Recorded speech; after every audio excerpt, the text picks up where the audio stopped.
चंट जिठानी। अरे वाह वाह छोटी बहू, तुम्हारे हाथों में तो साक्षात अन्नपूर्णा का जादू है। हाँ हाँ, मैं तो अभी तक जहर खिला रही थी ना। उससे कुछ कम भी नहीं था। खैर छोड़ो, कम से कम अब अच्छा खाना तो मिलेगा। हाँ हाँ बिल्कुल, लाडली को गोद में बिठा लीजिए ना। ऐसा बोलकर आशा अपने कमरे में चली जाती है, जहां वो अपने आप से बातें करते हुए देवरानी रिया को कोसने लगती है।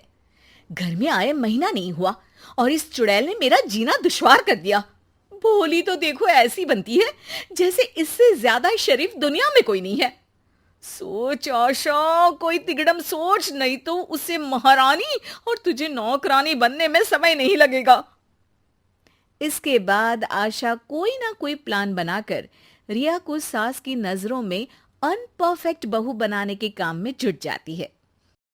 एक सुबह जैसे ही रिया सफाई करके अपने कमरे में जाती है, तो आशा मौका देखकर साफ सुथरे घर में दोबारा कूड़ा फैला देती है, जिसे देखकर सास गुस्से में रिया से कहती है, रिया, ये सब क्या है?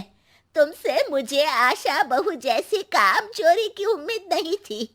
अरे नाश्ते का समय हो चला है और तुमने अभी तक सफाई भी नहीं की। पर मम्मी जी, मैंने तो सफाई की थी।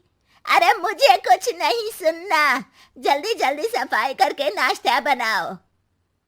रिया चुपचाप दोबारा सफाई करने लगती है, पर आशा को अभी भी शांति नहीं मिलती। इसीलिए वो शाम के वक्त जब रिया कपड़े धो रही होती है, तो उसके पास जाकर उसे बातों में उलझा लेती है। अरे रिया, क्या तुम भी अकेले काम में लगी रहती हो? आओ चलो, मैं मदद कर देती हूँ। नहीं नहीं भाभी, आप आराम कीजिए, मैं कर लूंगी।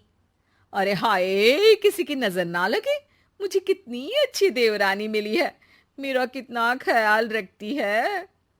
इन्हीं बातों के बीच आशा दूसरी तरफ इशारा करते हुए रिया से कहती है, रिया, वो वहां देखो, शायद कुछ पैसे गिरे हुए हैं, किसी कपड़े में से तो नहीं निकल गए।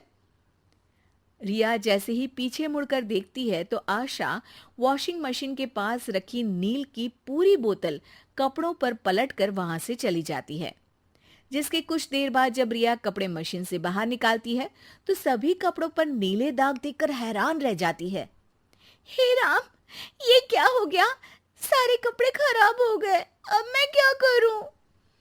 इसी परेशानी में जैसे ही रिया उन कपड़ों को सबके सामने लेकर आती है, तो उन्हें देखकर घर में सब रिया पर बहुत गुस्सा करते हैं।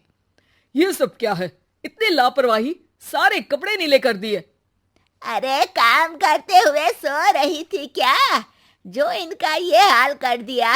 मेरी तो किस्मत ही फूटी है। एक पहले ही निठल्ली और दूसरी भी दिन पर दिन उसी के नक्शे कदम पर चल रही है। बस बस मम्मी जी, मुझसे इतना प्यार मत कीजिए कि बात किसी की भी हो और आप बस मेरा ही नाम लेती रहो। आशा की बात का कोई जवाब दिए बिना सास वहां से चली जाती है, जिसके पीछे बाकी सब भी वहां से चले जाते हैं।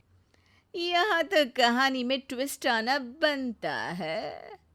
अपना अगला खुराफाती प्लान बनाकर आशा अगली दोपहर रसोई में खाना बना रही रिया के पास पहुंच जाती है, जहां सास भी खड़ी होती है। ओहो, आज सूरज कहाँ से निकला है जो क्वीन विक्टोरिया के पैर रसोई में पड़ गए? ओहो प्लीज मम्मी जी, आप तो ऐसे बोल रही हैं जैसे मैंने कभी कोई काम किया ही नहीं है। ऐसा बोलकर आशा फ्रिज से जूस निकालने लगती है और सास रिया से कहती है, बहू, कुछ मेहमान आने वाले हैं, इसीलिए खाने में कोई कमी नहीं रहनी चाहिए। सास को रिया से बात करते हुए देखकर आशा सबसे नजर बचाते हुए सास पर जूस गिरा देती है। अरे सॉरी मम्मी जी, वो गलती से गिर गया। लगता है तुम्हारे दिमाग के साथ साथ आंखों ने भी काम करना बंद कर दिया है। कोई काम ढंग से नहीं करती। ऐसा लगता है जैसे बहू की जगह कोई चलती फिरती मुसीबत घर आ गई हो। ऐसा बोलते हुए सास रसोई से बाहर चली जाती है और रिया कुकर में छोले डालकर उन्हें गैस पर रख देती है। इतनी देर में रिया का पति उसे आवाज लगाता है, जिस पर रिया भी रसोई से बाहर निकल जाती है। इसी मौके का फायदा उठाकर आशा कुकर में से छोले निकालकर खाली कुकर गैस पर रख देती है और वहां से चली जाती है। अब आएगा असली मजा।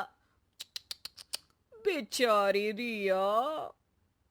खाली कुकर होने की वजह से कुछ देर बाद कुकर ब्लास्ट हो गया, जिसकी आवाज सुनकर सब भागते हुए रसोई के पास आते हैं। हाय राम, मेरे तो कान ही फट गए। अरे कल मुही नाच पीटी, मेरे घर को आग लगाना चाहती थी। अरे तुम दोनों ने क्या मुझे ऊपर पहुंचाने की कसम खा रखी है? प्लीज मम्मी जी, मुझे तो कुछ बोलिए ही मत। रसोई में आपकी लाडली बहू थी, उससे बात कीजिए ना। रिया, क्या तुम्हारे अंदर इतनी भी अकल नहीं? अरे खाली कुकर कौन गैस पर रखता है? आज से पहले तो तुमसे कभी कोई गलती नहीं हुई। नहीं नहीं मम्मी जी, मैंने इसे नहीं रखा। सच्ची मेरी कोई गलती नहीं है। अब तक सास को समझ आ गया था कि ये सब आशा ने सीधी सादी रिया को फंसाने के लिए किया है। रिया, मेरे जाने से पहले रसोई में तुम और आशा दोनों थी, फिर बाद में रसोई में कौन था? बताओ बताओ रिया, रसोई में कौन था? तुम थी? आशा थी? हैं? बताओ कौन था? जेठानी जी। मतलब आशा, तुमने कुकर में से छोले निकाल कर खाली कुकर गैस पर चढ़ा दिया। अरे जबरदस्ती कुछ भी ड्रामा कर रही हैं आप मम्मी जी। ड्रामा तो अब पूरा होगा जब तुम घर से बाहर निकलोगी। सास की बात सुनकर आशा सकते में रह जाती है। उसे कुछ समझ में नहीं आता कि वो क्या करे। नहीं नहीं मम्मी जी, आप ऐसा नहीं कर सकती। आप मुझे घर से बाहर नहीं निकाल सकती। तुम मेरे घर में ब्लास्ट कर सकती हो, तो मैं भी तो तुम्हें घर से बाहर निकाल सकती हूँ। नहीं मम्मी जी, प्लीज ऐसा मत कीजिए। I am sorry. दोबारा ऐसा कभी नहीं होगा। मैंने गुस्से और जलन में बहुत कुछ गलत कर दिया। उसके लिए मैं आप और रिया दोनों से माफी मांगती हूँ। हाँ मम्मी जी, प्लीज जेठानी जी को माफ कर दीजिए। रिया की बात सुनकर सास आशा को माफ कर देती है, जिस पर वो रिया को थैंक यू बोलते हुए उसके गले लगती है और धीरे से उसके कान में बोलती है, game is not over yet.